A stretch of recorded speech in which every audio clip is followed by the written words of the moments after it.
আসসালামু আলাইকুম। এরকম হওয়া ধান যদি এভাবেই দূরে আর কারেন্ট পোকায় খেয়ে ফেলে তাহলে কার না খারাপ লাগে।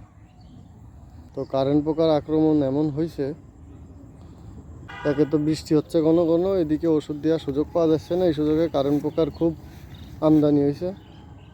সেই মতো অবস্থায় আমরা যা একটু ফাঁক টাক পাইছি তাতে যে এরকম ধান বিলি কেটে ফাঁকা করে দিছি।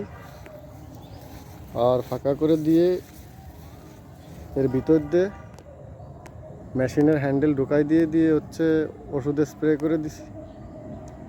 তাতে আশা করা যায় মোটামুটি সমাধান হতে পারে।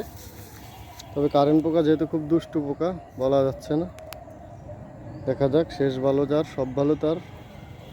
জমিতে সবসময় খেয়াল রাখবেন যাতে করে কারেন্ট পোকায় আক্রমণ না করে। আর আক্রমণ সূচনা লগ্নে যদি ওষুধে স্প্রে করতে পারেন তাহলে সবচেয়ে ভালো সমাধান পাবেন।